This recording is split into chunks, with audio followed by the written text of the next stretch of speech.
Board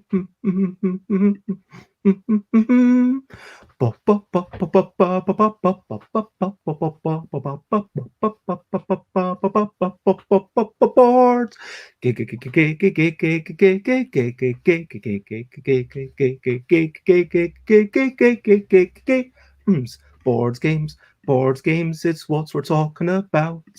Board games, board games, I'm not gonna shout. We are starting off this streaming with a little bit of singing, and over to this side of me is the person known as Sally. Sally is quite well known for doing lots of truly excellent crafting. Sally makes all sorts of things out of cards and several other objects. This could be hard.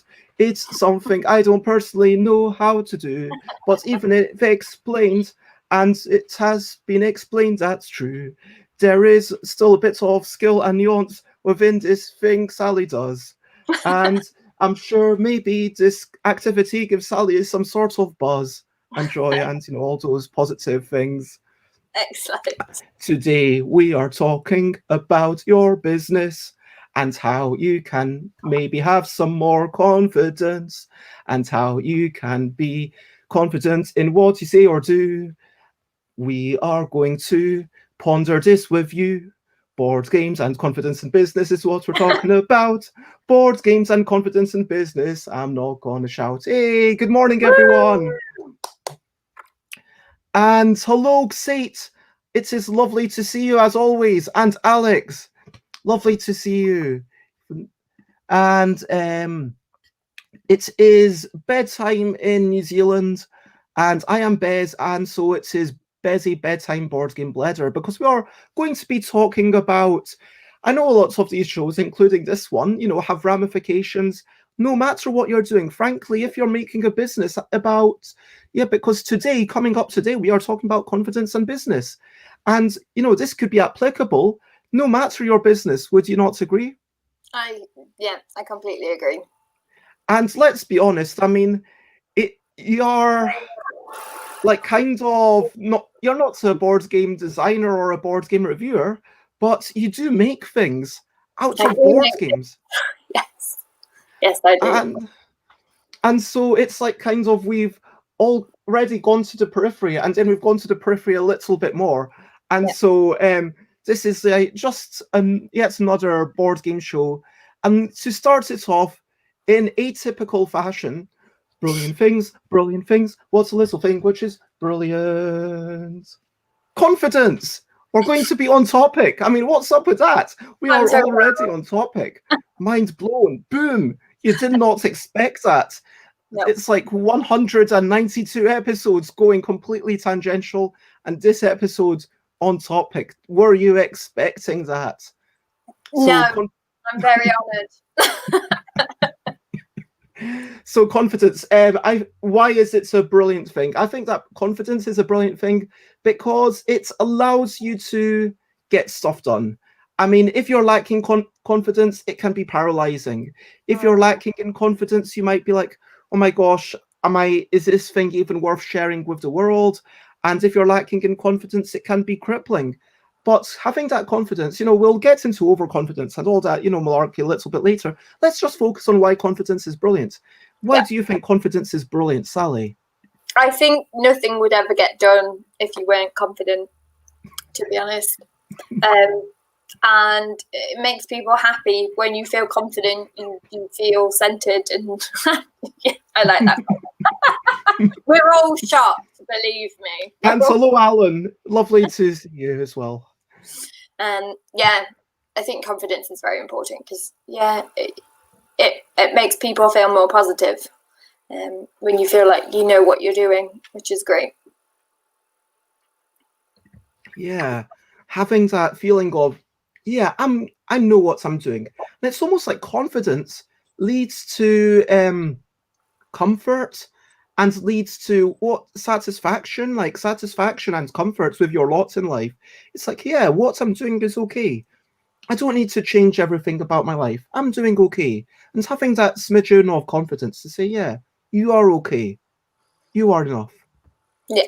So everyone in the chat, feel free to share why you think confidence is a brilliant thing before we move on to recent highlights, living life and seeing the sights, recent highlights, playing games and other delights, recent highlights.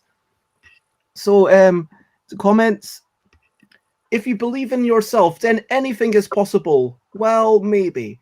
I mean, this is true. I mean, there are limits to what we can do. As an extreme example, if you jump off a cliff and flap your arms really hard and believe that you can fly, your folly isn't going to actually lead you to being able to fly. Yeah, not going to go well for you. You know what? Not jumping off a cliff is one of my recent highlights. Oh, good. I'm very glad to hear it. Well done. That would be overconfident, says Alex. Yeah. I mean, we'll get in terms of actual recent highlights. I'm going to admit, yesterday for me was a bit of a write-off. It didn't feel as bad a day as the days before. I had a wee bit of a chat with Liz, which on WhatsApp, which was nice to break up the day. Yeah, honestly, like everyone's just cancelling on me and saying that they don't, and like my housemates are like, yeah, don't want to see you or play games with you, but I did arrange a date with Layla, and we're going to hopefully like properly see each other on Wednesday. And it was Layla's birthday a wee bit ago, which we didn't properly celebrate because of COVID. So I'm just going to make sure that tomorrow night that I make a big meal. I guess that's more looking forward to things. But yeah, recent highlights. If I really have to push, you know what? I did heat up an old meal, and I had some chicken. So I did eat a meal. Like I ate breakfast about 5 o'clock, and it was I'm going to try and have breakfast earlier today, but it was nice having that food that was ready to just be put in the oven. Do you know what I mean? Yeah, definitely. And so for me, having food that was not too difficult to cook, that was probably the highlight of my day. And morning, Michael, we're just talking about our recent highlights, so feel free to contribute in chat any of your recent highlights. But Sally, over to you. What are your recent highlights? I have played some online games with friends recently, so that's good. I got some new walking boots, which I'm very excited about. So when my fractured ankle is healed, I will be able to go out and hike in the peaks. So I'm looking forward to that. I had my blood taken yesterday, and I only cried a little bit, so I was very proud of that. Yeah, so that was good. And it's a highlight because it's now done and I don't have to do it again for quite a while. Yeah, it's like a recent achievement. Yeah. It's like kind of, it should be like maybe highlights / achievements. Maybe I should change that. Yeah, so that was good. And I took some moral support with me. So my little to-peer friend went with me. He was squashed pretty flat, to be honest, while it was happening. So yeah, he's feeling better now. No, that doesn't fit on one line anymore. No, it doesn't. Made a mess. Yeah, but if you want to talk, achievements can still be counted as a highlight. Okay. Anyway, I'll ponder that in time for tomorrow, maybe. Excellent. But other people, what have you been up to? And hello, Javier. It is lovely to see you. My highlights was watching Idle Michael, says Xate. Not much of a highlight. Winks Idle Michael in return. To which Xate says, you underestimate how horrible my weekend was, which is just the way that things are. And it's worth celebrating those, lovely moments. Alex got to sing with Dave Luza on Twitch Sings. That sounds lovely. Okay. Yeah, I've seen a couple of people doing this. I want to say someone from Sheffield, possibly. It's definitely someone from the Midlands. Sheffield is the Midlands. I mean, it's in the middle of England. No, it's in Yorkshire. I'm from the Midlands and I now live in Sheffield. Is Yorkshire... No. That's not allowed. Wait, Yorkshire and Sheffield, are they not next? Yorkshire and Sheffield. In Yorkshire. And is Yorkshire not in the middle? It's not the Midlands. It's Yorkshire. Okay. So like Nottinghamshire and Birmingham, and they're in the Midlands, East and West Midlands. Okay. But Yorkshire is north of that. So apparently, what we've established is that Sheffield is about 50 miles away from that arbitrary points that people have determined to be the Midlands. Is that what we're saying? I mean, that's what you're saying. That's not what I'm saying. Like, how far away is Sheffield from the Midlands? I mean, it's in South Yorkshire, so it's the closest bit of Yorkshire to the Midlands, admittedly. But you will upset many people if you say Sheffield is in the Midlands. Okay, what we've established yet and yet again, yes, Michael, my geography skills are terrible. And so, anyway, the point is there's someone, I believe they're from England. I'm not going to even start saying whereabouts in England they are, because otherwise I'm going to embarrass myself Probably even more. Yeah. I mean, I'm fairly sure they are in England. I'm fairly sure it's not. Yeah, anyway. So this person was doing Twitch things, and do you know this? It's an asynchronous thing on Twitch where someone sings and then someone else kind of sings at a separate time, and it's like you've got duets, but you don't actually sing at the same time. Do you know what I'm talking about? Yeah, that sounds lovely. So yeah, there you go. That was one of Alex's highlights. And already said hello to Javier, who says that their recent highlight was learning that if you tap and hold a space bar on your mobile keyboard and swipe left and right, it will move the text cursor character by character through the text you're typing, which is a fun function. Hearing about a potential COVID vaccine was a highlight. And, you know, I have heard about this. This is something that I believe it needs to be stored at -80 degrees Celsius, because possibly they've just not done any tests to see if it still survives at higher temperatures. But that is, you know, quite a condition. Like -80 is quite a thing. And also it's 90% efficacy is not like the highest. You know, if we're going to say, okay, we're going to give it to population and 10% of us are definitely going to get COVID, you know, it's better than a lot, but, you know, it's still not ideal. Hopefully we can keep working towards something even better. The whole karaoke night was great, says Alex. Bunch of new designs up and running. That was pretty good, says Michael. And yeah, there we go. And hello, Jess, it is lovely to see you. Oops, I'm not. But yeah, hopefully everyone's got at least something that they can say, yeah, that was something relatively nice, even if it's just, okay, it was nice that there was food available that got to eat and, yeah, to put in the oven. And Jess says that the recent highlight was they found a peaceful part of Bangkok yesterday and read a book in the park by the big river.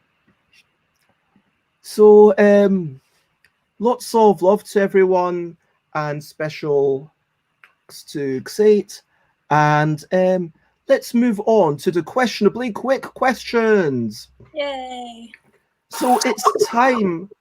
Oh, what's that noise? What noise? Oh, it sounded like. Was it in your mind again, Bez? No, it was definitely like a little motor running. Oh, main highlight, hearing that Bez actually ate breakfast. I mean, if you count 5 p.m. as breakfast, then yes, awesome, thank you. It sounded like her printer says Javier, and people there heard it too. Some sort of 3D printer. How weird that I didn't hear anything. Maybe I need to get my hearing checked. But anyway, let's move on to the questionably quick questions. Firstly, where are you exactly? I know you're in Sheffield. I know that it's 10:16, but can you describe where Sheffield is for those who have terrible geography skills? It's in South Yorkshire, which is it's a landlocked part of the country in England. Yeah, so there you go. It's got 7 hills and quite a few rivers, so we still get lots of nice water. But yeah, it's definitely not in the Midlands. Hey, we don't need to establish where it isn't. I mean, it's also not in France, and it's not in Germany, and it's not in Scotland. No, but And there it's are not in Cornwall. quite a few Sheffields in America. Possibly. But I'm not in any of those. I'm in the one in Yorkshire. So, next question. Have you ever been to the Midlands? Yes, I'm from the Midlands. Okay, where exactly in the Midlands? Nottingham. So the Okay. East Midlands, the better part of the Midlands, without the horrible accent. So, yes. Why did you move from Nottingham to Sheffield? I moved to Sheffield for university quite a long time ago, and I liked it, so I stayed. Oh, that's lovely. So you're just kind of staying on. Did you keep in touch with a lot of your university housemates? I stayed in touch with quite a few of my friends I made at university, yeah. So that's good. And what, I'm sure I have asked you this at some point, but what was the first thing that you made out of board game pieces? Can you remember? Oh, I can't remember the first thing I made out of board game pieces, actually. Because I remember the first thing I made for the business, or the first thing I made that kind of started the business off, but it wasn't board game related. It was actually, wrong side, this flower. That's exact flower. This exact flower, yeah. Oh wow, let me bring it up. Very good. It's I wear what it. Did you make that out of? So it's made out of various silk petal sheets that I layered together and created into a hair clip that, as I say, I wear most days. So it's probably looked a lot prettier when I first made it. It's had a lot of hammer. But so I started with a shabby chic range of products that I still do now, and then added in the board gaming things later on, about 6 months after I started the business. So probably the first thing that I made was probably a dice keyring, but I'm not certain. I can't remember. What was the thing that inspired you first to move from like this sort of shabby chic into geek chic, as you call it? Well, I've always loved board gaming. I've played games since I was a kid and never really stopped. And I used to help out various different friends at game conventions, and I'd either demo games or help with sales. So I got more into it, I think, from doing that. And then I realised that there weren't many people making nerdy jewellery, and I thought there was a niche there. And I thought that there were things that I'd like to make. You know, I wear my D20 earrings most days. If I'm not wearing D20 earrings, I'm wearing my meeple earrings. So I thought other people might like them as well. So, are you in touch, because there's quite a contingent based in Nottingham with Ross and like all sorts of folk. Oh, the Needy Cats Games people, I'm blanking on their names. You So know, thank you. Sophie something and James. But like, yeah, they make like all sorts of minis games, and there's a whole kind of Nottingham tabletop breakfast that they used to do back in the days where we used to be able to meet up regularly. actually, So, are you in touch with all that those Nottingham people? not massively. I'm in touch with them on Twitter, and James and Sophie have bought things from me, which is I'm very grateful for. And they're very lovely people. And yeah, we converse on social media sometimes. But because I started the business after I'd already been living in Sheffield, probably about at least a decade, you know, Sheffield is my base rather than Nottingham. That makes sense. Yeah, it's like what did you study at university? Have you ever? I studied civil engineering and I worked in the industry for a while. Are you happy to be free of that world? I mean, I really enjoyed my job. I really enjoyed my degree. So I think happy to be free of that world is a little bit dramatic. But I enjoy what I do now, so that's more important, I suppose.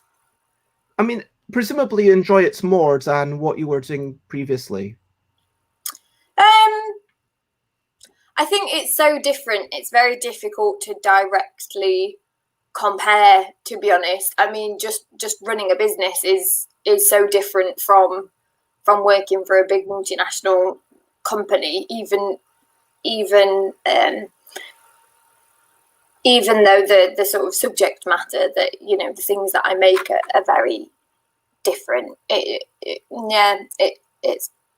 It's really difficult to compare the experiences, to be honest. Yeah, that makes sense. A total world apart.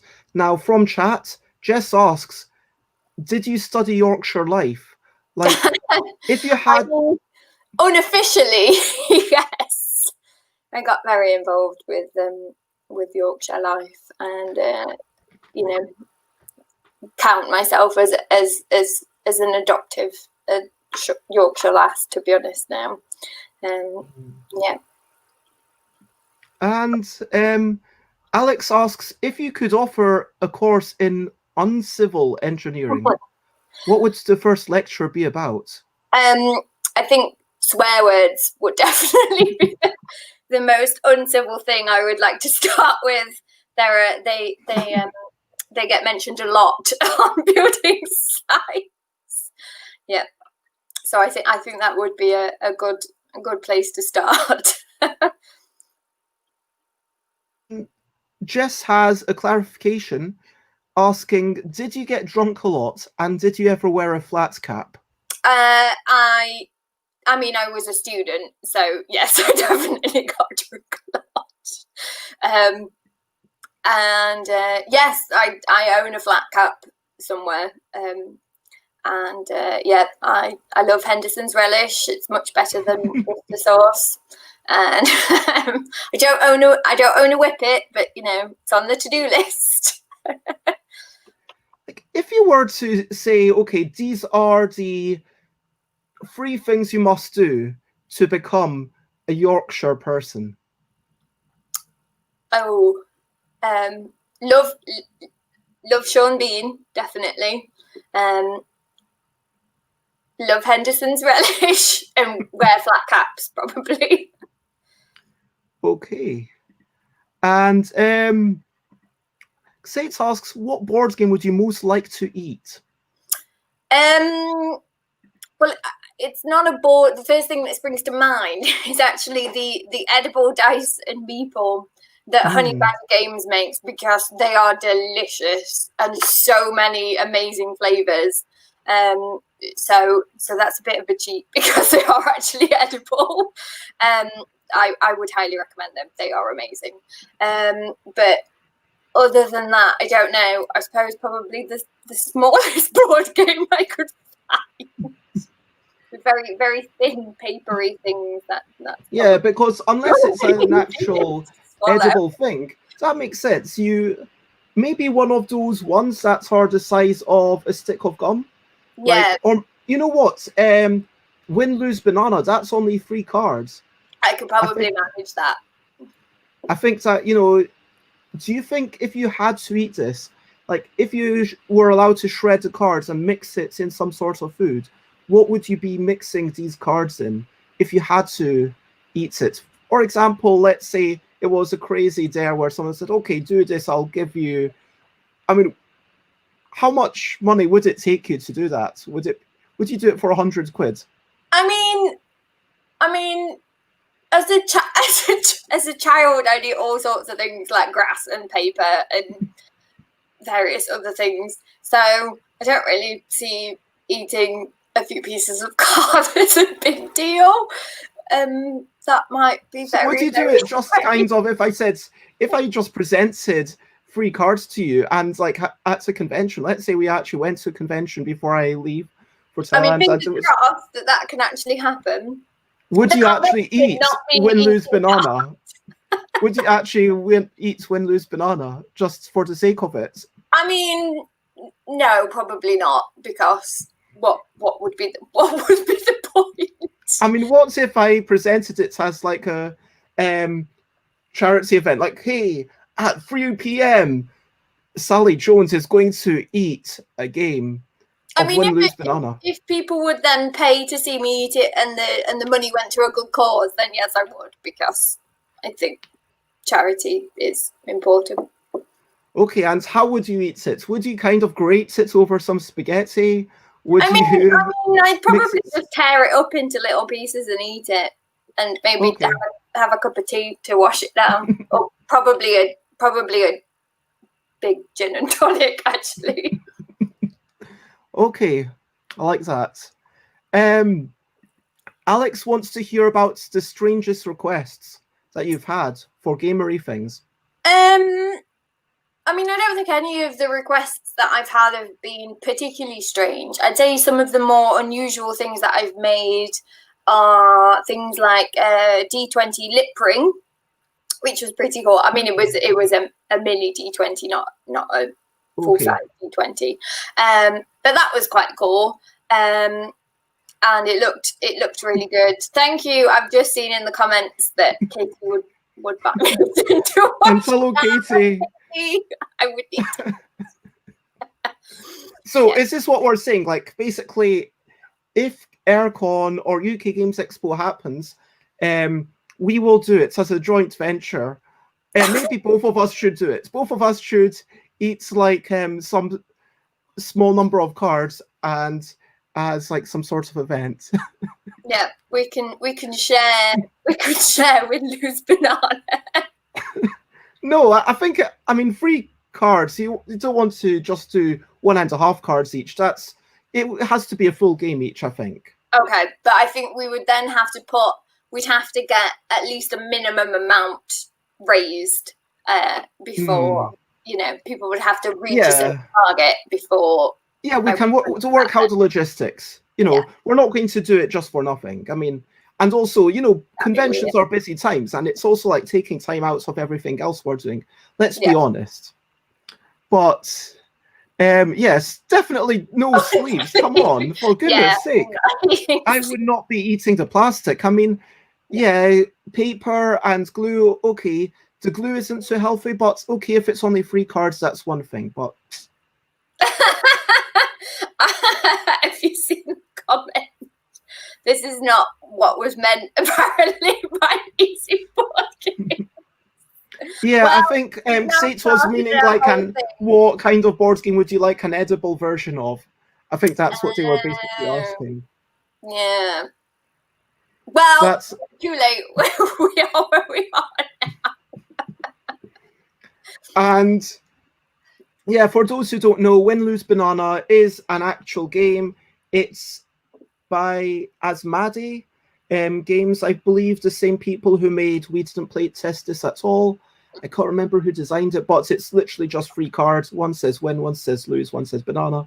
It's the simplest, most ridiculous social deduction game. If by social deduction you mean like someone says they're a banana, another person says they're a banana, and the person who got the win cards has to see who is lying. That's basically the entire game.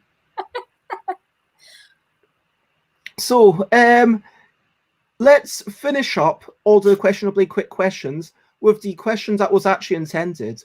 What game would you most like to see an edible version of? Which Sates did give the example of Patchwork Pizza. I mean, that sounds. I do love pizza. That does sound quite good, to be honest. I'm up for anything that involves pizza. I mean, I feel like a roll and write where you're permanently putting stuff onto a board lends itself quite well to an edible version, because you're putting stuff permanently onto this thing. And so if we are to actually mutate an existing game that's not edible into a game that's designed to be edible, Patchwork Doodle, it's got a bit more simplicity. Like maybe Ganstrong Clever, maybe that would be like too much, like to kind of fill in little bits. Like maybe you could have some sort of cake decorating thing. Like if we were to play Micro Muckle, maybe like each of the letters could be like a cupcake, and then you have to like decorate the letters onto your cupcakes. That could be quite fun. Yeah. See, I think I'm still thinking in a slightly twisted manner, because I was thinking unstable unicorns, because would you then get to eat unicorn? Would that be what you're getting? Because, I've eaten some exotic meats, but unicorn sounds quite interesting. And, I think that's what you should do, Xate, is basically just do the L deck, but with the cookies, just, have 48 cookies and have, every cookie as a card, basically. Why not? That could be fun. And then, yeah. And Alex suggests Sushi Go. Sushi, that's a good call. Well, would you be drafting them drafting the sushi out of different boxes? So, you've got your different boxes, and then you just take one piece out of it, and then pass these boxes around. Instead of passing a hand of cards around, you're passing, a box with a, sounds interesting. And, yeah, there's chats about unicorns that is, getting more and more twisted, and I'm not going to that up. Brilliant. So, hello, Nicholas, and you're just in time for us to escape this questionably quick question section and ask Sally, in as much or as little detail as you would like, who are you that we've not kind of chatted about, and what is a typical day like for you? I don't really have a typical day, to be honest. That's not a thing that happens in my world. Yeah, everything's so varied. Some days I spend a lot of time in front of my computer sorting out spreadsheets and data and relatively boring things. Other days I spend it playing with power tools, making things. Some days I'm making up lots of custom orders. Some days I'm just updating my stock. Some days I'm just exhausted and say, sod it, I'm going to sit and watch Netflix all day. It's all rather varied, to be honest. Yeah. And yes, we've already established that Sally is the person who's making all sorts of geek chic, shabby chic stuff, and there's some links at the bottom if you want to check out Sally Jones. And so let's get into the main topic. And during this, feel free to comment, ask questions, and fun might follow. As I said on one of the things, I don't know how good this talk will be, but maybe we should be more confident. Maybe let's talk about that. We've already talked about this in an unprecedented, on-topic, brilliant thing We were all why shocked. why confidence is brilliant. Is there, like, how do we define confidence? Because Alex was interestingly separating confidence from overconfidence. And where is the line? Where would you say, okay, this person, they're not really confident. Okay, that person's confident. Oh, that person's full of themselves. How do you draw the line? I think that's quite an interesting question, and I think there's a difference between how confident you feel and how others perceive your level of confidence. I think there's probably quite often a difference in those two things. I think people are sometimes quite good at putting on a front so that they appear to be confident and appear to know what they're doing and know what's going on, when inside they're actually pretty anxious and a little bit terrified.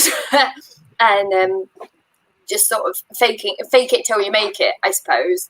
So I think that's quite an interesting point. But in terms of kind of not being confident and overconfident, I think for me, if I had to try and define them,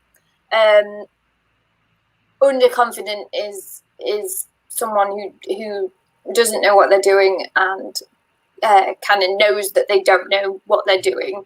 Confident is someone who knows what they're doing and feels capable to be able to do the task or whatever they're doing.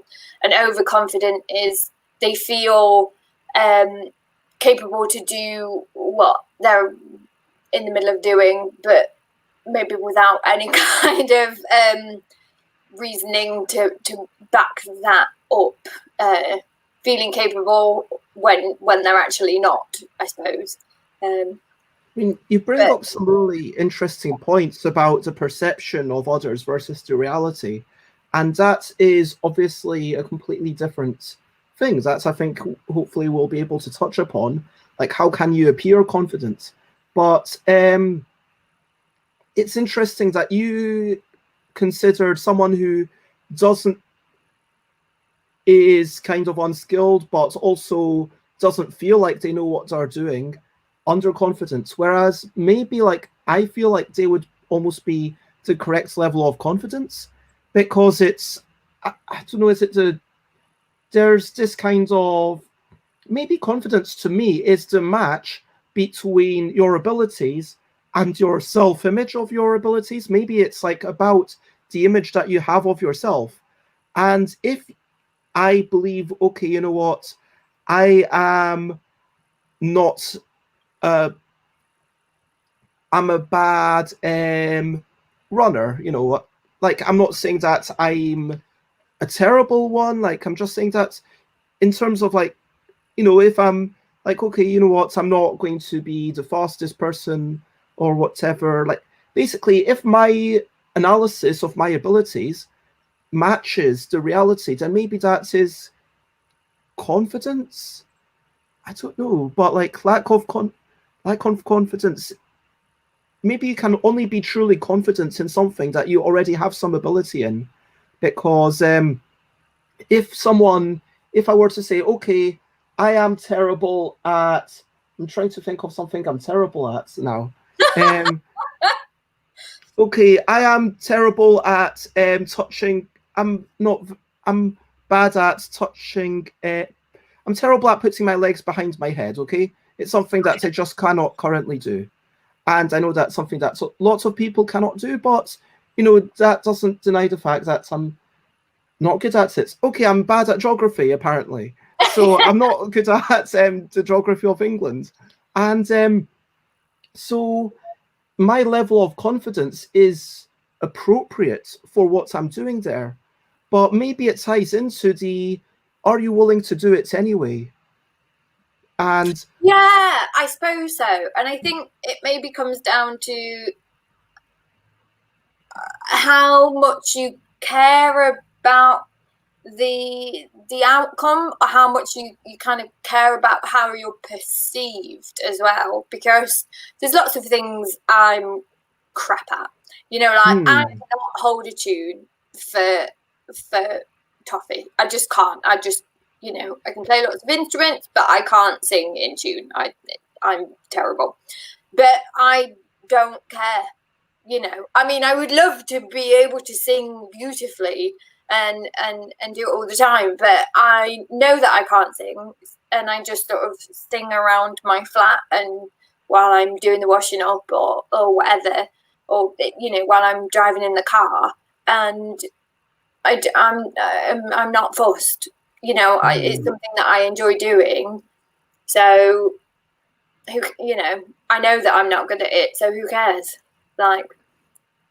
And maybe that's ultimately what confidence is, like being okay with your level of skill.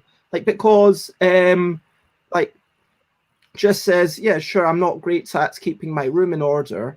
Like, the truth is that I would like to be better at that. So maybe, like, it's also about confidence in your presence, like the present situation versus the future. Like, do you have confidence that you could build those skills if you actually tried? And if overconfidence would be one of those people that, oh yeah, I could write a novel, but I never just took a month off to write it. And, you know, those people, I would say, are quite possibly overconfident. Sure, there might be like a fraction that are literary geniuses who are, yeah, why didn't you write it? But most people, I mean, it's hard work. It's like a lot of editing and rewriting and making something that's actually inspiring. And it's not just a case of sitting down and writing. Yeah, but, I mean, going back to my singing example, I think there are probably quite a few people who you might see on shows such as, I don't know, Britain's Got Talent, X Factor. I don't know. I don't watch them, to be honest. I don't have a telly. But I think notoriously there are, for example, quite a few bad singers on there who think that they're amazing. And you sort of have to question, is that overconfidence, or are they in denial about their actual skill level?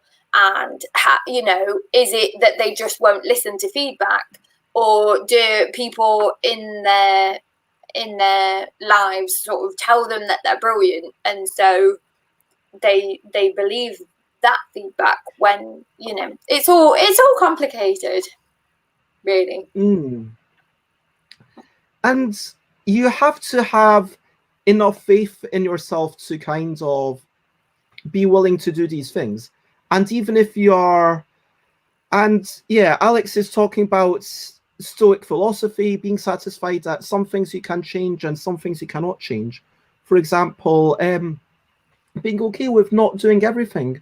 Like, I have chosen that, you know what, I'm never going to be an award-winning pole dancer. Like, I'm never going to be, you know, up there international championships or international pole sports federation. I mean, maybe I could if, like, you know, I actually spent the years and dedicated my life to it. I mean, at this point, I'd probably be kind of gearing up for one of the, okay, when I turn older, because there's special categories for older people, okay, yeah. I'm probably getting to the point where I just couldn't compete with the real competition, if you know what I mean. It's got to be, okay, well, you're 50 or older, okay, you get to compete in this special category just for you, because you're probably not as flexible or whatever. And I've kind of chosen that I'm going to concentrate a bit more on game design, and I'm okay with that. And I've chosen that, you know, certain things I'm not going to do in my life, and I'm okay with that, because every choice that we make, what we do, is things that we cannot do. And it doesn't mean that, yeah, when we're born, it's like this big, wow, there's infinite options almost of what we could do. And then as we go through life more and more, it's like, I'm not going to say everything's closed off for sure. You could wake up at 65 years old and say, you know what, I've never written before. I've never written a lot, but I really love books. And I'm going to spend the next few years of my life trying to get a really good book. And maybe it will be brilliant if you put in the work. I'm not saying, you know, but certainly some physical stuff, by the time you get to that age, there's going to be some stuff that's just beyond you. It's just the nature of it. And time is always progressing. To misquote, Elton John, there's more to see than can ever be seen, more to do than can ever be done. I mean, it's not the circle of life, but, it's like just the nature of life. But, yeah, anything else about the definition of, don't know if you want to, yeah, this is quite a sad one, and this is kind of how our Saints touches upon how our confidence can be affected by those around us. Like other people saying, hey, you can't do this. You are not a good person. Like, this is a really harsh situation to be in. And, definitely hearts goes out to you. Don't know if you have anything to say about this or about other people eroding your confidence, like how we can shield ourselves from that.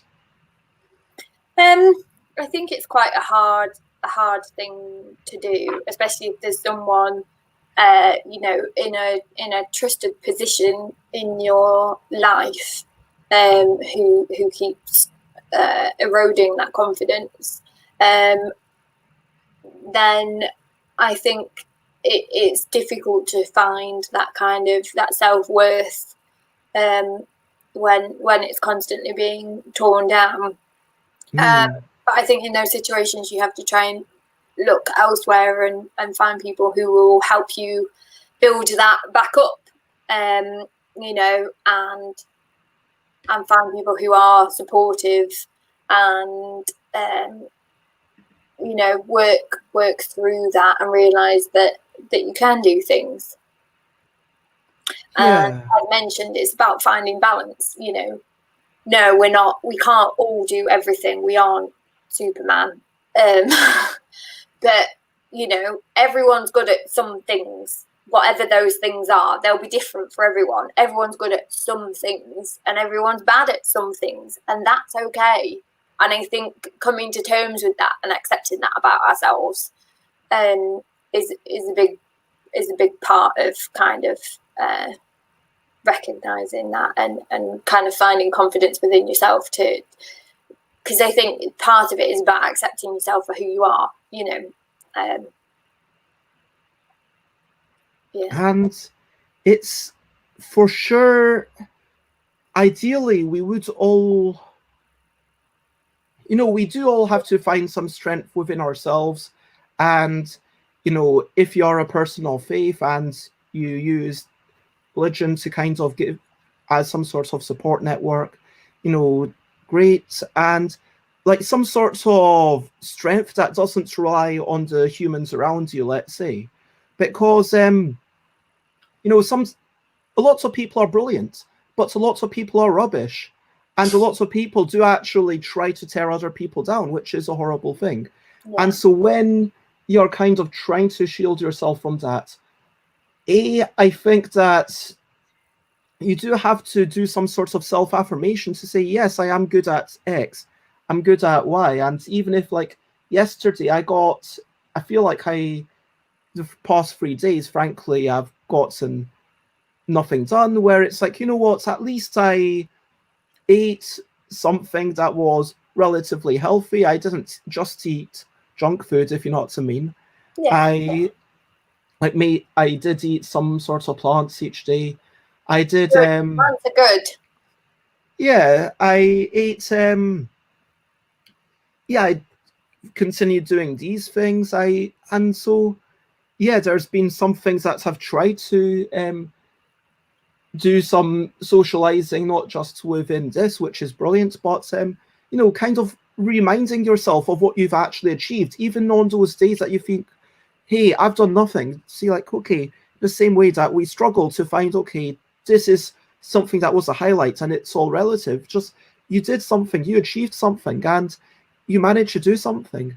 And if someone's always saying, oh, this art is rubbish, this singing is rubbish, this drawing is rubbish, then it's honestly, like at a certain point, you need to cut these people out of your life. And yeah, I'm glad that I know that there are people who, I'm glad that it's your ex.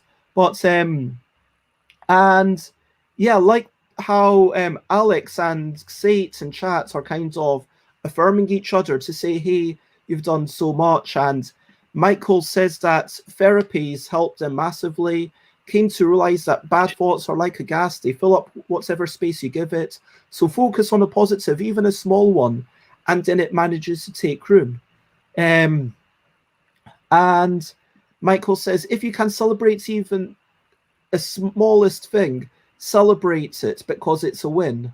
Yeah, And so true.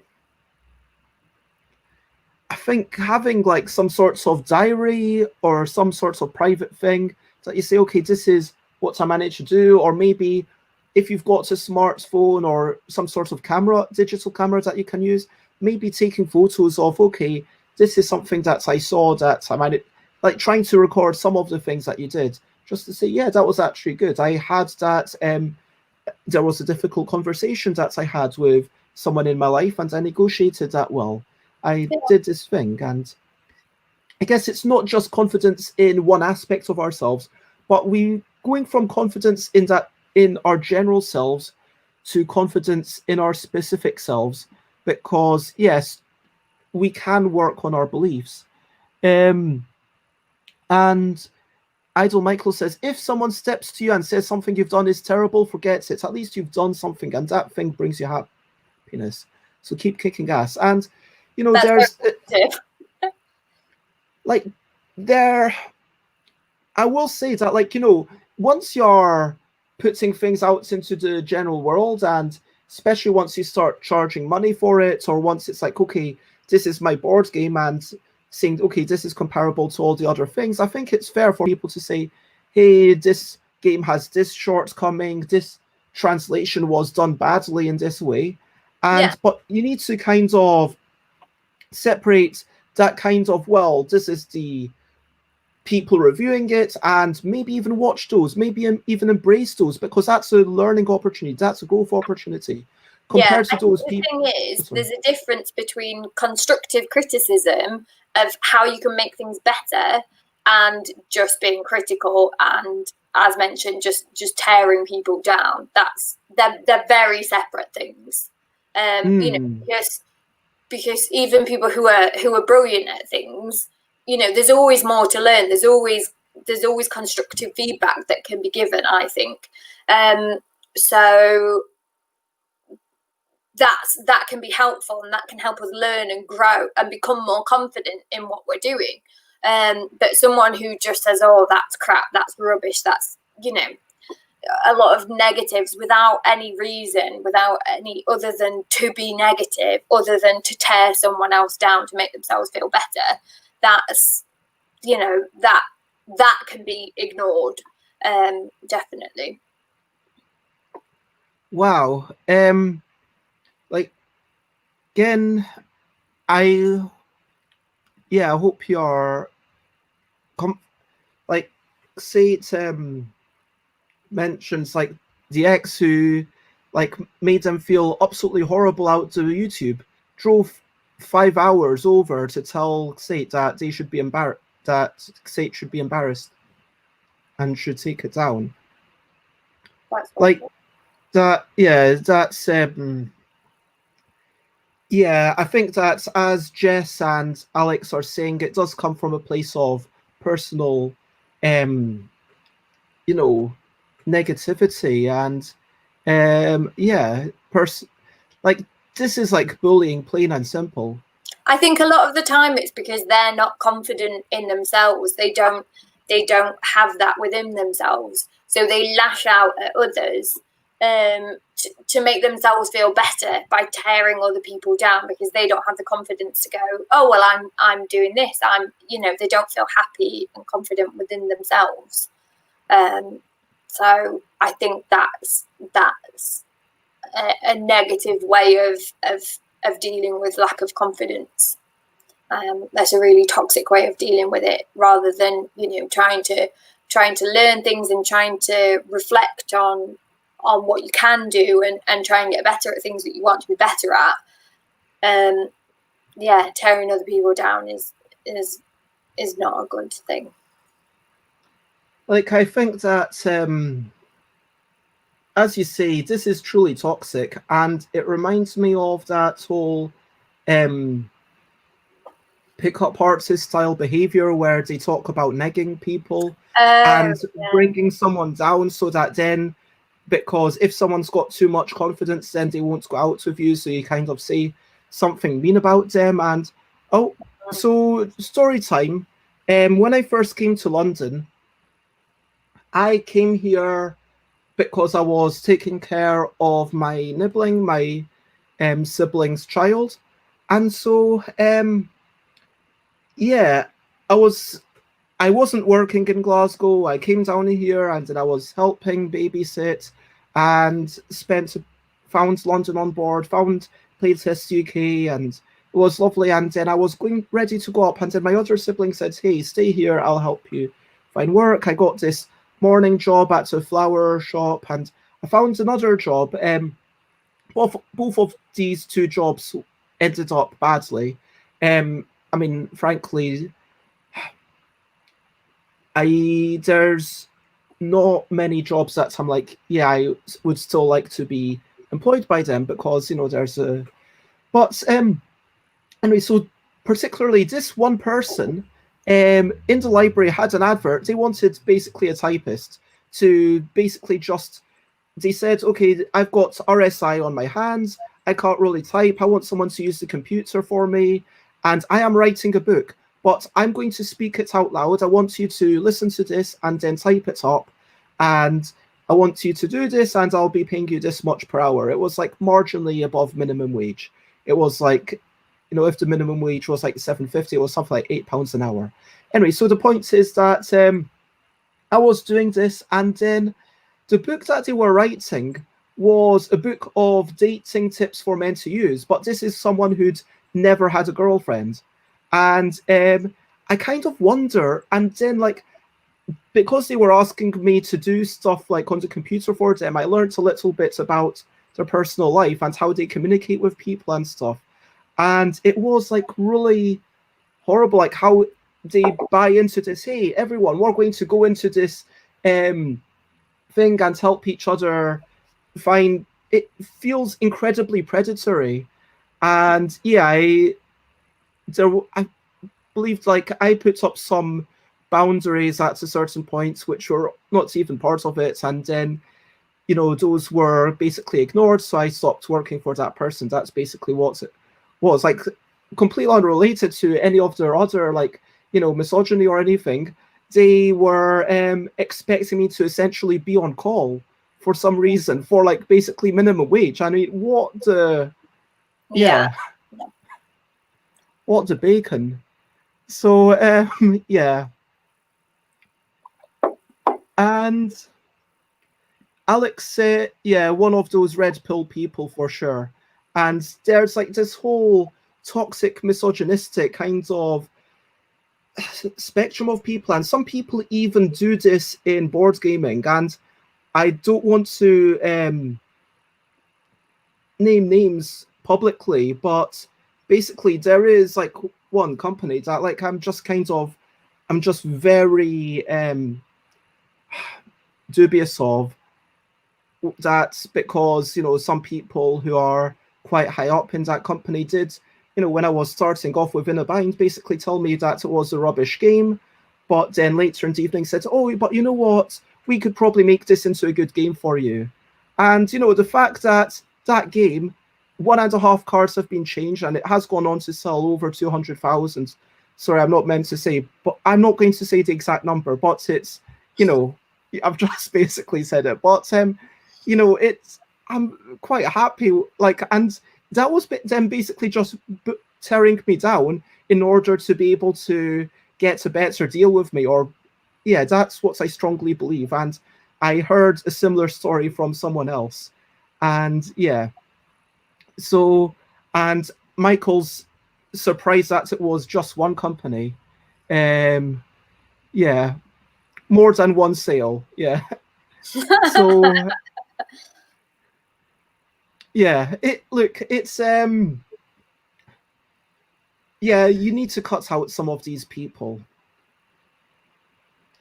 Yeah. Do you think that your confidence level is going to be, I mean, we just started talking about this accidentally, but do you think it is ultimately a big reflection on who you surround yourself with? Like, if you surround yourself with an actual support network, do you think it's inevitable that we all need the kind of support and love of other people to truly build up our own confidence? I think to a certain extent we do. Everyone, humans are by nature social creatures, and I think we need people around us. There's a reason that isolation is used as a punishment and a method of torture. We need people around us, and I think the people who we surround ourselves with will of course have a big impact on what we do and how we see ourselves. So I think surrounding yourselves with good people who are supportive, who will give you constructive feedback, not just sort of yes men who will agree with whatever, because that's not helpful or healthy either. But people who love and care about you, who want you to be the best version of you, and you want the same for them, and together you can build yourselves up, in that supportive manner. I think that's really important, and I think it's a give and take. It's not just people to support you, but you support those people as well. I mean, Alan had a couple of comments that I am going to flash up now. One of them is that confidence about what you can do versus what you might think that you can do. Alan suggests that the only way to success is ultimately just doing it and letting other people, not family and friends, to give us the feedback that matters. And I mean, what you touched on about having that feedback come with love, I would 100% agree. Like, that love doesn't need to come from a personal love for the person, but but someone who genuinely has love for humanity, if you know what I mean. Like, I believe that basically the people that I choose to have in my life and the people that I keep bringing onto the show and myself, I like to think, do have some innate love for humanity. And even if you're a stranger, there's like some baseline, not just respect and acceptance, but also love for you. Do you know what I mean? And so, if I say that, pick a pig, the end of each round is a little bit unsatisfying to me, and hey, here's some, I could, I that I am coming from an awareness of how much Thorsten, how much labor there is in this game, and like how much went right with that game, and how wonderful like this thing of having a few binary options, like it's really neat and it's really lovely and it's worked well. And but yeah, if it's someone who's reviewing your thing again, do they have any love, if you know what I mean? Or are they just saying, oh, this isn't for me, therefore it's hot garbage? Yeah, I know what you mean. I think what Alan's saying is that it needs to be people without that kind of built-in bias. I think suggesting that you need to get feedback from people who aren't just sort of yes men and who will only try and see the positives, but will give you that constructive criticism so that you can make things better. Yeah, 100%. And yes men fits it perfectly, because even if they have that bias, as long as they're willing to give you that, okay, this is really lovely, but how about this one thing? Even if they're willing to say at least one thing that could be improved, that's still useful. Yeah. And exactly.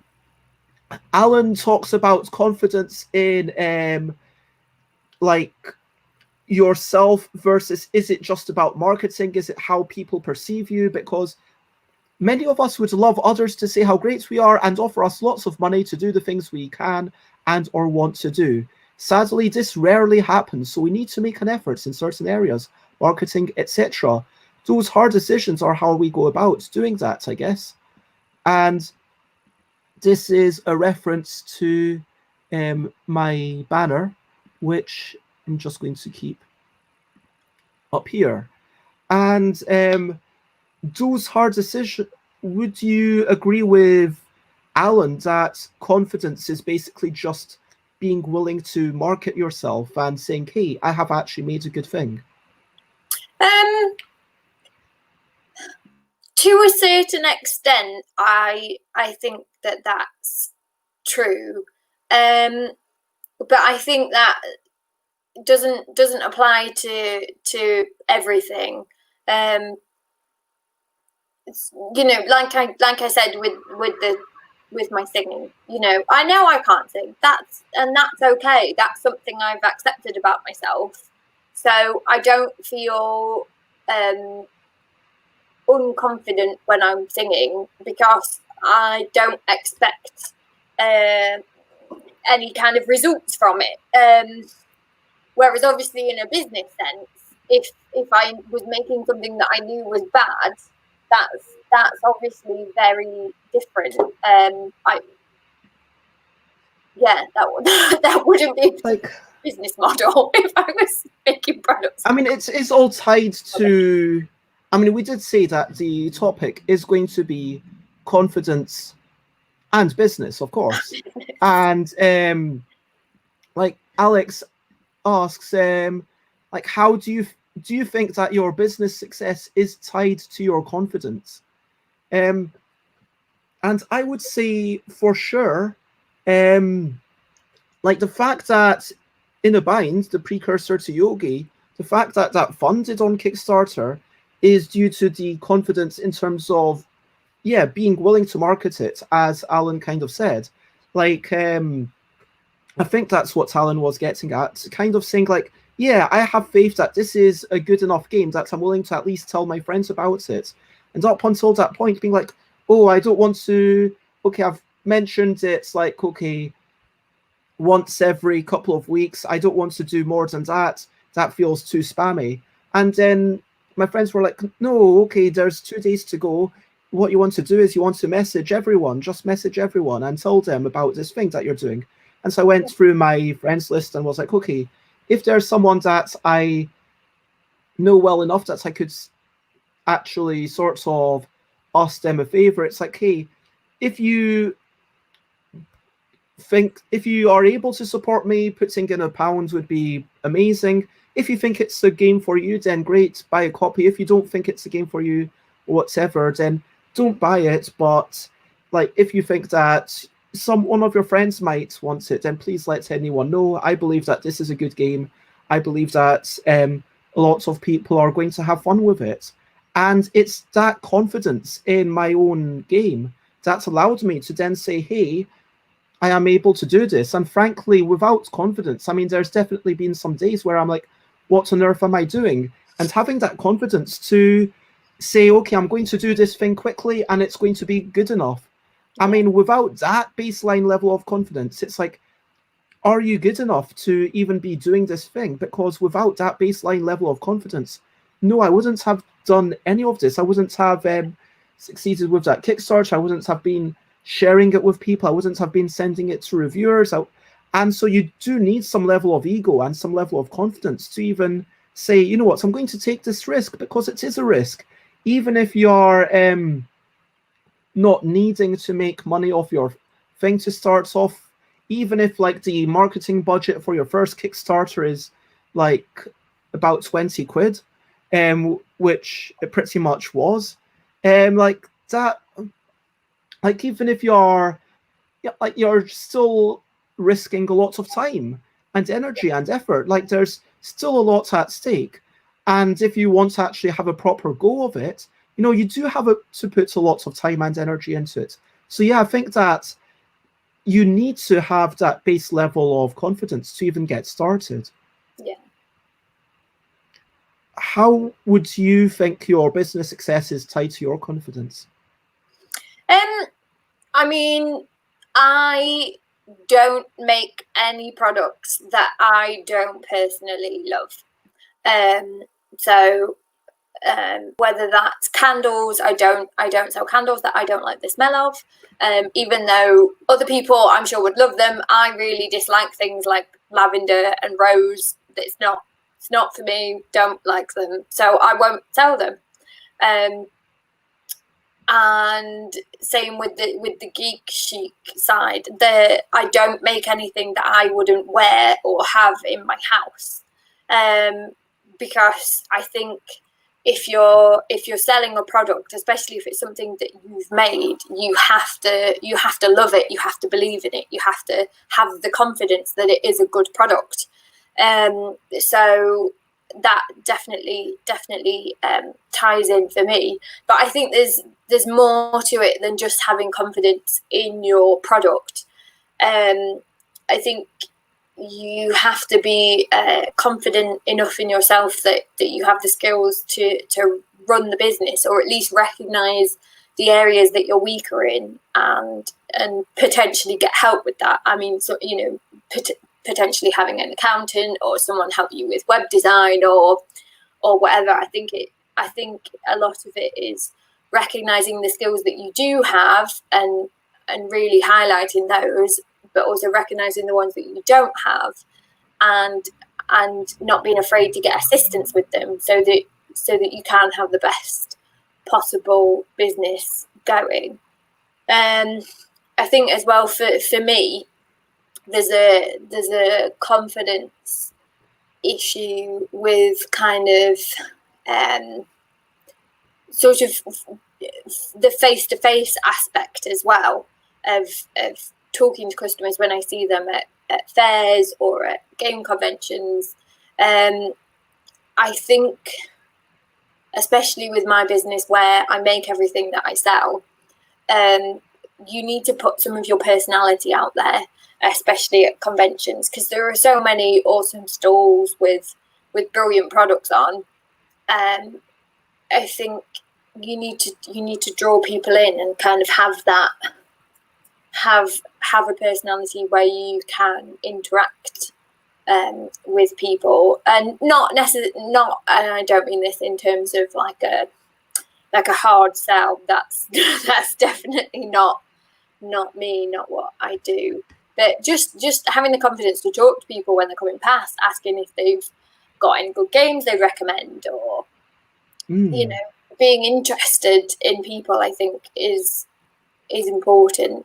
But when I first started doing fairs and conventions, I was really nervous, and I think I come across as quite a bubbly person, and I am. But the first couple of shows that I did, I was massively nervous as to whether anyone would talk to me or whether anyone would buy anything, or it was just quite nerve-wracking.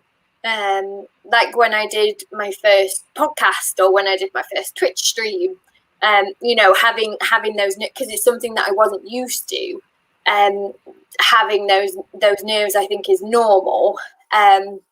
But I went ahead and did them, and they seem to have gone well. So I now have more confidence to do further things like that, because I at least have a bit of knowledge of what it's going to be like, or at least that I will have some of those interactions, which is important. I think as well for me, with the gaming side of things, I struggle a little bit with feeling as an outsider, as you've already mentioned, Bez. I'm kind of on the periphery of the gaming scene. Oh no, I wasn't meaning you're on the periphery of the periphery. I was meaning that you're you're literally making peripherals. Yes, I mean, you're not making the games. The periphery. But I was meaning more this conversation is on the periphery of your business, which is on the periphery of board games. It's more like this conversation, and of course, like this whole topic, applies to anyone, but like talking about shows, talking about trying new things and having that sense of, oh my God, is anyone going to come up and buy my things? And it speaks to me because when I'm at a show, like there's so many times when I'm like, wow, there's no one here. And am I doing a good job? What am I doing wrong? And looking over like at, so I'm just going to name check these people. So at Uncon, run by Darius Daz Twyman, and in Kent. And, you know, I was there with Andrew and Jenny Harmon. And, you know, maybe I wouldn't have people at my table and I'd look over there and they have people and be like, oh my God, what am I doing wrongly? What's our day doing? How can I improve it? Should I even be here? Am I like worth being here? And like it can turn into all these negative thoughts. And a lot of times, like these thoughts kind of happen. Like frankly, there's probably maybe brief moments at Essen and UK Games Expo where my stand isn't as busy as it could be, and it's like, oh, whoa, what's going on? And then, but at UK Games Expo, I feel like I actually get a decent crowd through most of the day. Like through 90% of the day, there is like a decent crowd, and it's such a lovely feeling. And it's like, okay, I can see that. And at that point, it's really easy. But when you're starting, when it's like, oh, I'm really having to cajole everyone to come here, please try my thing. And so many people just walk past. It's like, what did I do wrong? And some elements of what did I do wrong is healthy, but some elements you can't be looking too much into it. Yeah. I think it's about sort of self-reflecting, so that looking for ways to improve, but also not letting the negative thoughts of, oh no, what am I doing wrong, become overwhelming. It's about turning those thoughts into something productive and thinking about, well, what can I do better, rather than what am I doing wrong. And I definitely sort of struggled a bit with that, with being a periphery, because I don't make and design games, and I am kind of a niche area. I think it's good to have a niche, because not everyone is going to like everything that you do, and I think trying to appeal to everyone is never going to work. You want those strong reactions of, wow, I absolutely love these, but you can't get those if you're afraid of going of having the reactions of, oh no, that's not for me. You can't be everything to everyone, and I think that applies to all businesses. And even like board games themselves, like there are so many games being released all the time that your one game is probably a niche, for sure, look for ways to improve, but also celebrate those successes is what it seems to be coming back to. Now, there are a few questions that I wanted to ask, getting back to almost like what Alan was talking about. How do we generate the confidence to make business decisions at all? And a separate question, or to help others have some faith in ourselves, because is there something disingenuous about trying to portray ourselves as more confident than we actually are? Because we're all kind of having masks to some degree. Do you know what I mean? Yeah. I think I don't think it's disingenuous. I think people wouldn't get through life if they couldn't put on a mask of being more confident than they feel inside. There are so many times when I have put up a front and to pretend that I'm more confident than I am, in all areas of life, not just to do with business, with everything really. I don't think people would function if they couldn't sort of put on that front. I think there's a difference between putting on a veneer of confidence, kind of faking it till you make it almost, is very different to being disingenuous. I think they're very different things. Yeah. So how do you, help others have faith in yourself? I mean, I try and be, as a person and a business, I try and be supportive of other people and other small businesses, because I think we do need to support each other and try and lift each other up, and give each other shout outs on social media, and if we buy from other small businesses, kind of recognize the skill or the talent that's gone into whatever we've bought, or content that we've consumed. So I think that's important, and I think just having people who you can have honest conversations with about, actually, I'm having a really crap time. I'm worried about this. I'm worried about these bills. I don't know how to do this, or I'm stressed about that. I think it comes down to perception versus reality. I talk to a lot of my friends own their own businesses. Some in the games industry, some very much not in the games industry. And I talk to them regularly, and we all kind of say the same things at different points, and it doesn't seem to matter what the business is. We all kind of struggle with the same things sometimes, and it does come down to confidence a lot of the time. And I think it's massively reassuring when you hear from someone else who you see as being really successful and doing well, to hear them go, oh yeah, actually, I've not managed to do this, or I'm stressed about that, or I'm worried about this, because I find it reassuring that actually everyone feels these things, and that it's perfectly normal to have a bit of a mental wobble, a bit of a panic about whatever aspect of the business you might be worrying about at that time. It's a quick bye, and thanks to Michael, bye. who Thank you. a lots of great input. Yeah. And I think that this aspect of vulnerability, it's allowing yourself to be vulnerable, it kind of reminds me of burlesque. That is kind of what it is, and performance in general. It's kind of allowing yourself that vulnerability, and sometimes revealing a little bit more of yourself when you're like, okay, I'm going to reveal some truth about me, and I am going to trust in you that you're not going to use that against me. Because I have some faith. Do you know what I mean? Yeah,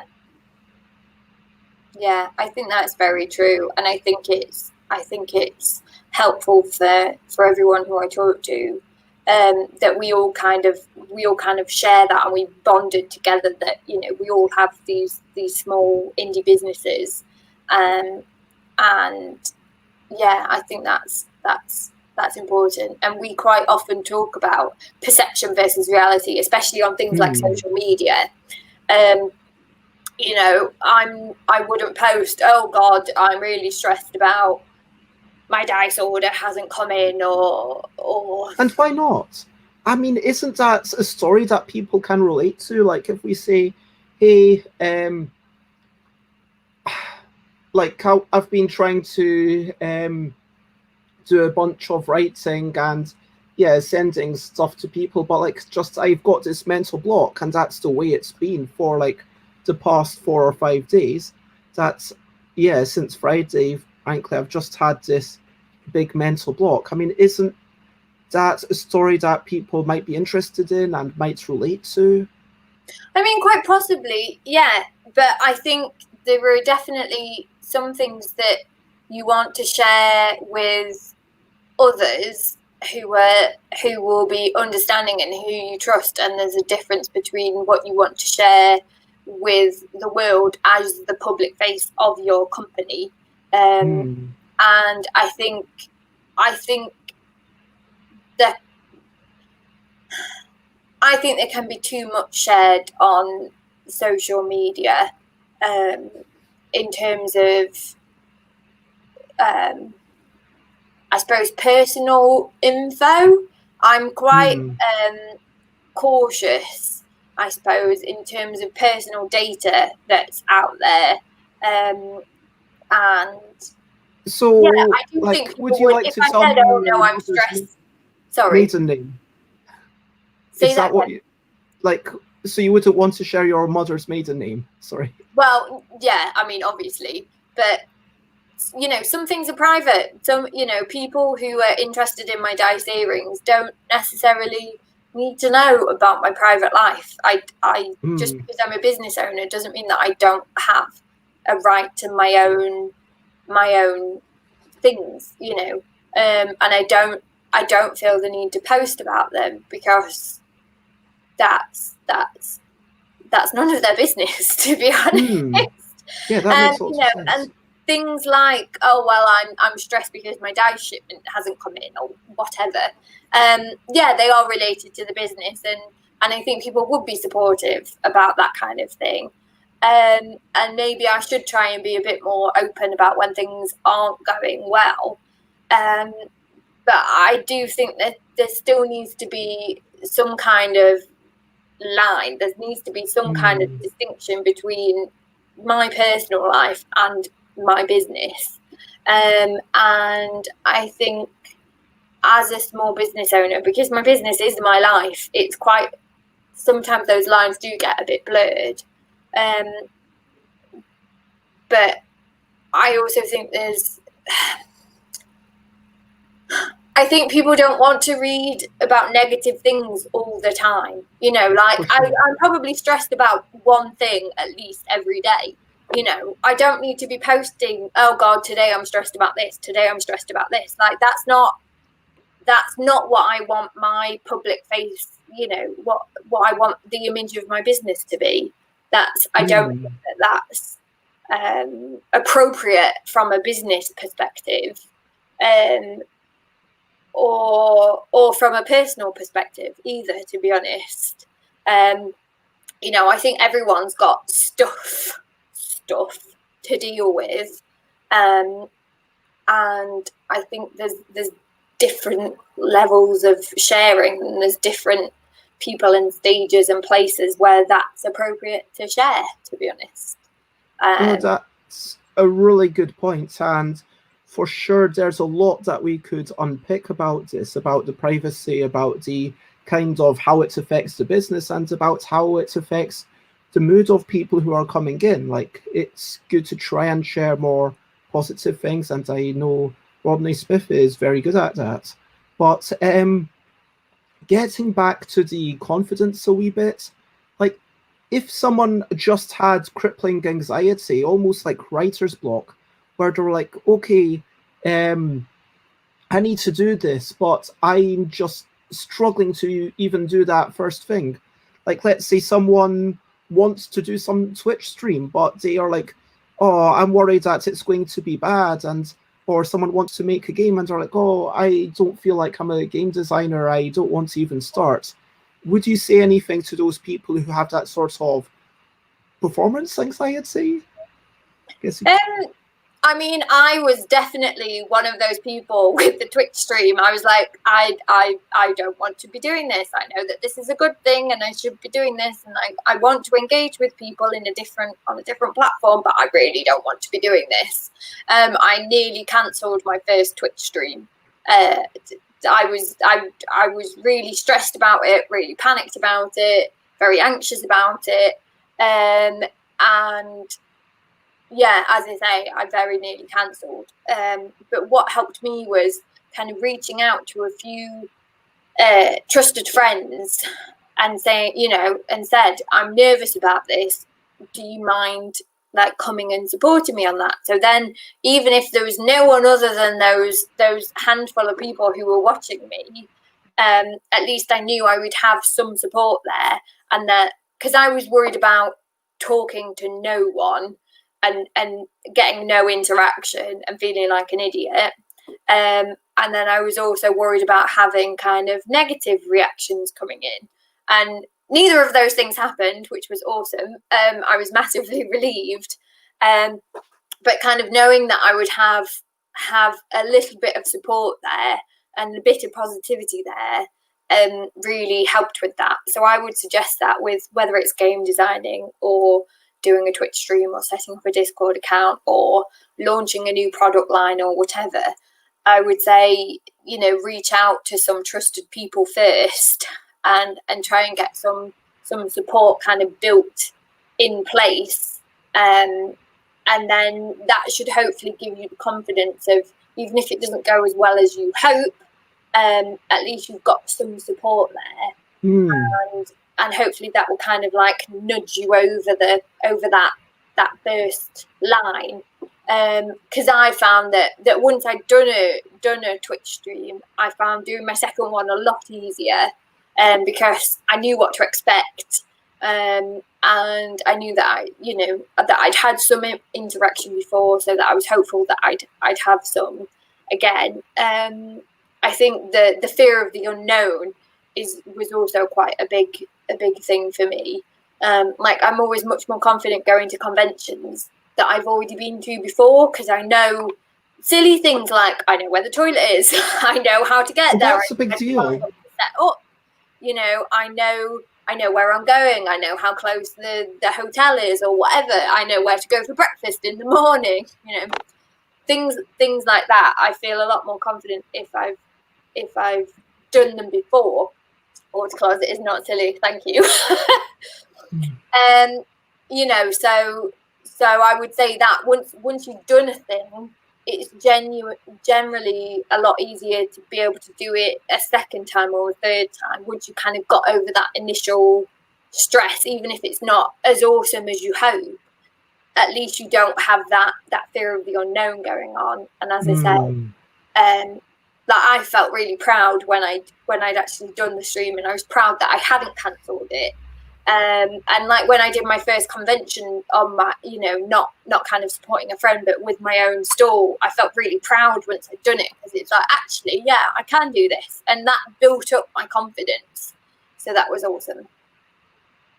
Yeah, well done. And I think there's a lot to be said for kind of not only building up that safety net, as you said, like, so you've got so many people at least watching you, and maybe even like, hey, someone to show something to first.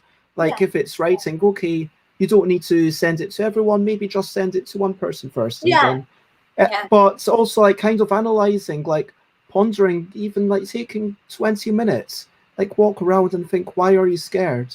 What's going on? Like, what's the realistic worst case scenario of actually doing it? And okay, the worst case scenario is hypothetically that there's some psycho that comes in and says, okay, anyone who's done a Twitch stream within the last 24 hours, I'm going to and anyway, so so stepping away from this kind of ridiculous hypothetical and a bit more into the realistic, like, what's the worst case scenario? Well, maybe no one comes up, maybe I feel silly, maybe I feel scared, maybe I feel like lonely, and so how can I solve these issues? Yeah, I think that's a really good call. Definitely. And the last question that I had and was about overconfidence, and let me actually change that banner into a standing one.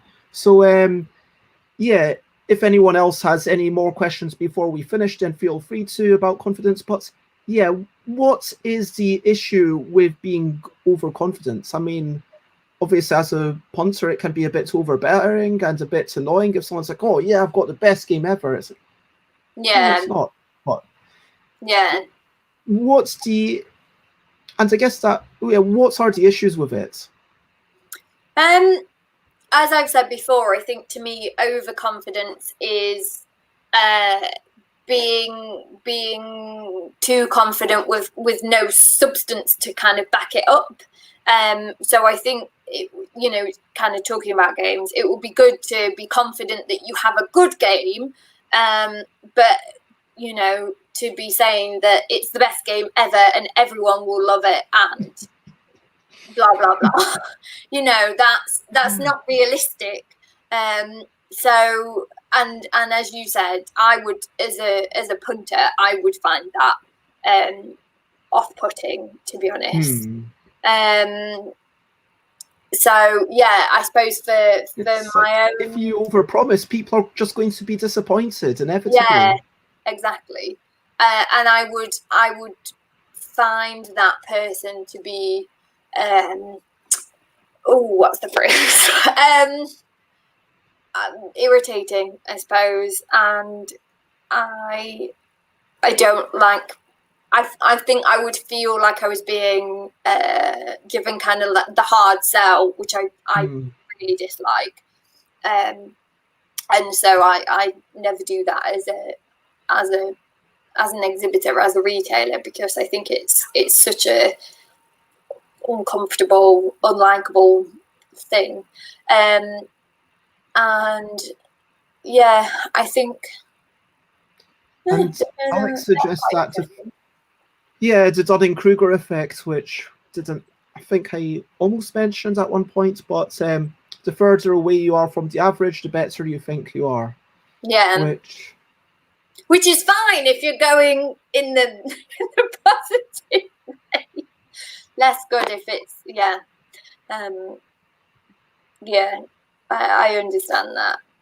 Like, it's about being aware, and my understanding of the Dunning-Kruger effects, my limited understanding, is that as you develop more and more ability, you're aware of the things that you don't know. So, like, as I've become a better designer, I've reached a point where I'm like, hey, wait a minute, actually,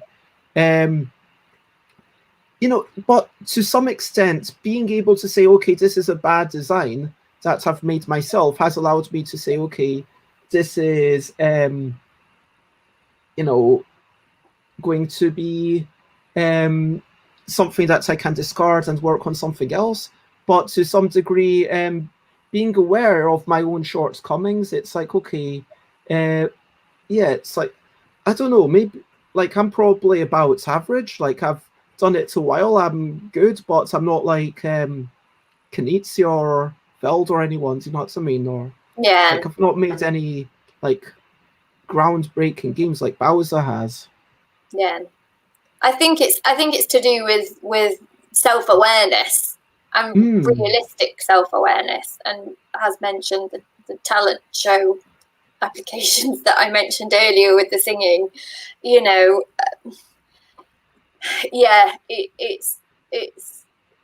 having that self-awareness and going, yeah, I am actually good, or no, I'm not, but this is something that I like, so I'm going to keep doing it, in kind of a non-business sense. With overconfidence, I think the behind the scenes there could be a lot of issues if you were overconfident in running a business but didn't actually have any skills in areas like accounting or financial planning or marketing, but you thought you were brilliant at those things. If you're like, oh well, no, I'm awesome, I can sort out my taxes, and then do it completely wrong, well, that's not going to go well for you. Or accounting, like, I have to be good at numbers because I have to, I make all my products, so I need to know what that costs me, how long it takes to make, etc., etc., etc. If I was like, oh, I'll just wing it, I know that it'll work out fine financially. Well, actually, I could be in a massive amount of debt because I've actually not worked out the financial side of things.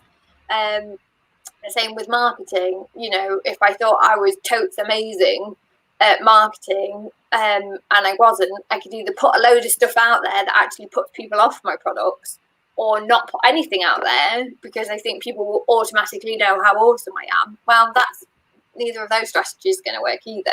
So I think with overconfident, it's not necessarily just about the product or service that you're producing. It's the other aspect of the business. Yeah, the behind the scenes, where you need to be willing to get people to help you. You need to be willing to take on feedback and get that on board.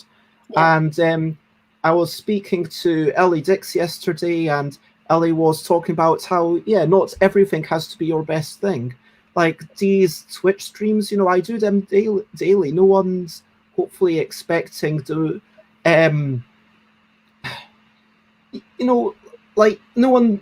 I don't know if there's anyone else. Frankly, I was going to say no one's expecting the best show about overconfidence in business and board games, but frankly, maybe it's the only one, and by definition, best.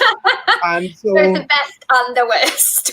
yeah, both the best and the worst show ever about overconfidence. So, um, but like lots of these shows are just like, let's talk about a thing which maybe we've not talked about before, and hopefully people have some fun with it. It doesn't need to be the best research. It's like, what's actually, like, let's think about the minimum viable products. I mean, not, I hate the word products because it kind of commodifies everything. But, Yeah. and some people say like the minimum lovable products, which is like a interesting way to put it.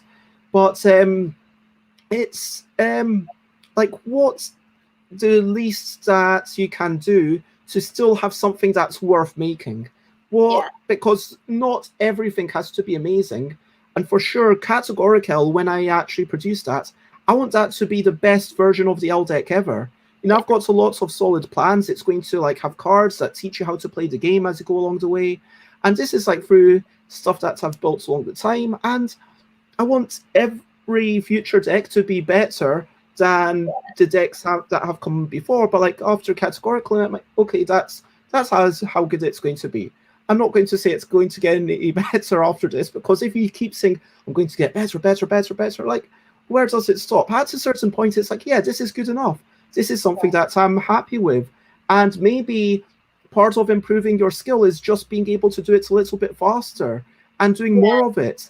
And it's like, okay, I've made a good game. I don't need to make a game that develop a game that, it's like just having that same amount of quality. And like with these, the amount of quality would be different to if someone actually paid me to produce a thing, like, and it's all different.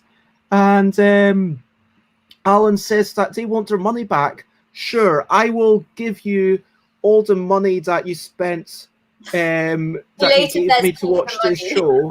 Yeah, I'll give you all of that. I think I've already sent you all the money back. Boom, done. Magic. Alex talks about how, just talking about in school talent shows, playing heavy rock music to hundreds of children and parents, maybe showing a bit of overconfidence. But it's also just at a school talent show. You don't need to be the best. You don't. And so it's, I think Sally's kind of said it all. And minimal lovable product, keep the money, says Alan. And so Alan is saying that I can keep the money. I don't need to give them back £0, 0 pence. So I'm going to earn every £0. They don't have actually even spent money on that. But anyway, if no one else has anything else to ask about confidence, I think this is an appropriate time to wrap up, because I think that we've had a really good chat. And so we started by talking about confidence. Like, the brilliant thing of today is confidence itself. And we talked about then food, of course we did, because we talked about just watching folk in Huddersfield and, checking out people. We talked about... Did we? I don't remember this. Yeah, we did. How you study Huddersfield people by drinking and wearing a flat cap. Okay, yeah. Huddersfield. Your excellent geography skills. We had to talk about my excellent geography. We talked about singing and how it relates to confidence. We talked about civil engineering. We talked about eating games and how we might do that as a charity thing if people are actually excited for that. We probably wouldn't do it if it was just like, okay, a couple of people. Anyway, we talked about the perception versus the reality, like what we actually feel versus what is the reality. And to some degree, perception is reality. We talked about confidence in ourselves now versus confidence in our future selves. I understand, Alan, that confidence is like based on what you've done, but still having that confidence in I could do this thing, that is what allows you to get started. and having that confidence that you are a valuable human. We talked about marketing. We talked about cutting out those toxic people, because there are some terrible people who are just there to bring you down, because they themselves are probably lacking in confidence and they want to bring everyone down. Talked about horrible misogynistic things. We talked about doing shows and doing new things and being like conventions, and okay, maybe there's that little bit of anxiety which can feed into lack of confidence. But we talked about you can look for ways to improve. Listen to people if they say, hey, you're not doing this brilliantly, but also keep celebrating your successes. And we talked about putting on a front, like there's look, overconfidence. If I say this is the best game ever, then that's an issue. But I say that and I'm like, do I actually have in a bind? And no, I don't have it anywhere near me. On the back of the box, it says this is the best game, best party game of physical constraints. And that's quite a niche. That's like still no one's disputed what I've said. Like, it's the best party game of physical constraints. Basically, there's, to my mind, maybe 4 competitors. I'm not going to list them all, but I still think it's the best one. Excellent. But yeah, like other people. So, but why are you scared? Thinking about, like, if you're about to do something, why are you scared? Build a safety net.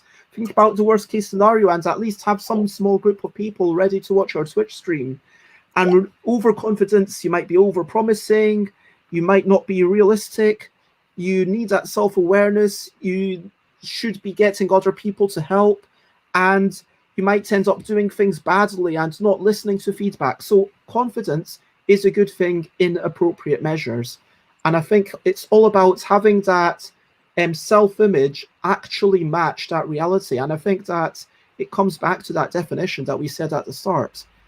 And I think that's the ideal situation, maybe, to have your self-image match, to be aware. Yeah. So, yeah, I want to say a massive thank you to everyone. So it has been lovely to have you all. It's Sally, it's been wonderful to have you as a guest. As always, I'd love to have you on again if you're up for it at some point again in the future. Definitely. And everyone in chat, except for that one robot, thanks moderators.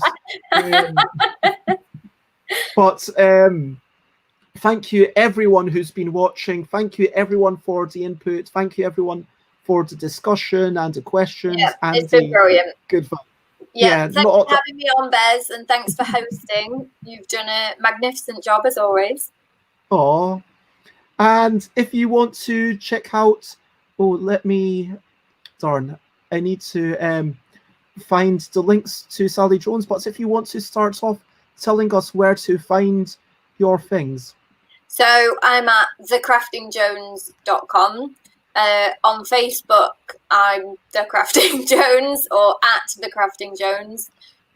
Instagram is at The Crafting Jones, and Pinterest is at The Crafting Jones, and Twitter is very annoyingly at Crafting Jones because it was one character too long for the but yeah, The Crafting Jones for everything except Twitter, which is Crafting Jones. Man, could you? I guess Crafting Jones everywhere else has gone. No, I wanted The Crafting Jones because I am The Crafting Jones. Not just any Crafting Jones. No, I am The Crafting Jones. And don't you forget it.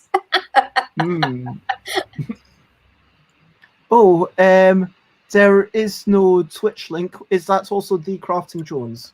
Yes.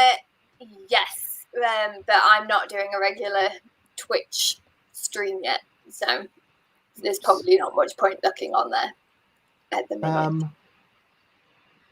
Crafting Jones on this. Okay. So yeah, I was going to say I think Alan is why we get so many bots here. So it says none of the other channels I mod have this many robots.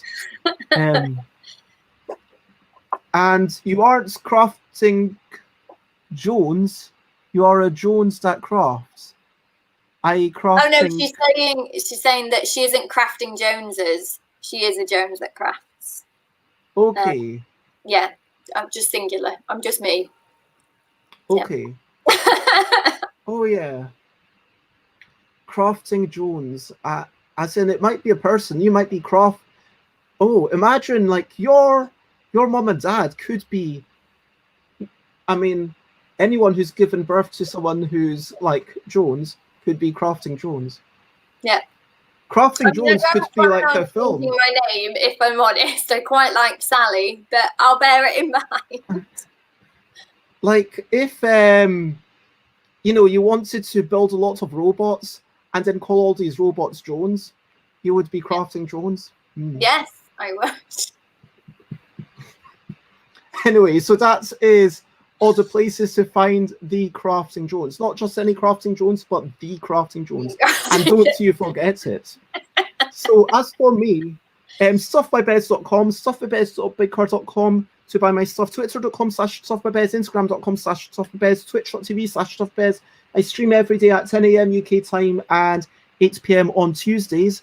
I was going to suggest that tonight we play a game from Richard Garfield, Hivemind, and stuffbybez.com/discord. If you want to join the Discord, then that's a good place to continue this conversation, maybe chat about confidence if anything more comes to your mind, or just pop into the cat chat and share pictures or drawings of cats. But as long as you've drawn them, don't like if it's a board game, like if you spot a cat in a board game, it's like, hey, you might be unaware of this board game, then sure, do that. Like if you want to take a nice photo of a cat, I would be okay with that.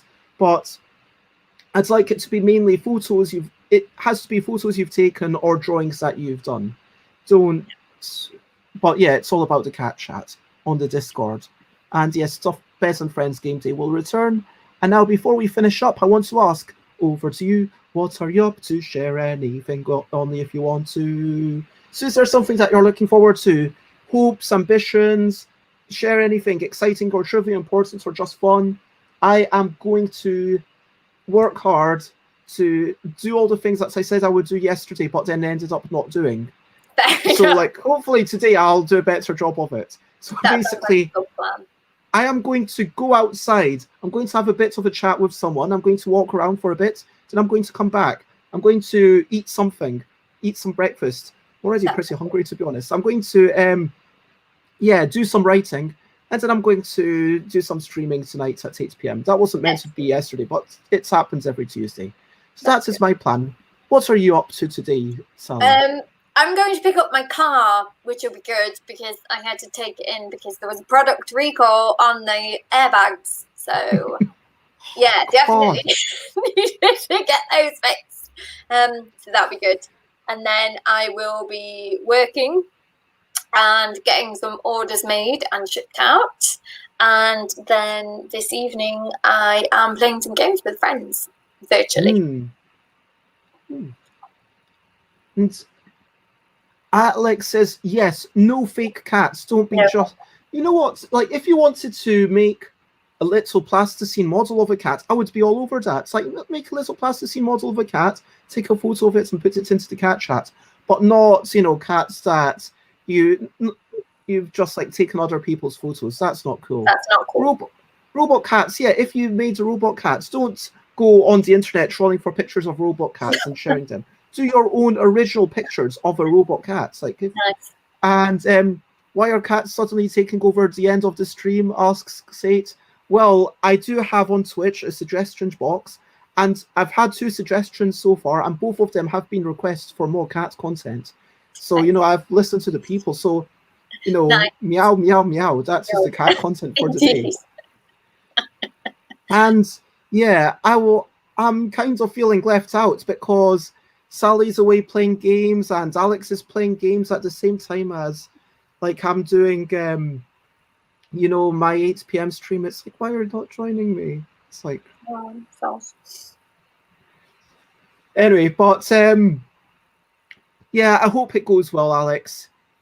Even though you're Not very but yeah, genuinely, I hope it goes well, and Yeah. it looks like a fun game. Yeah.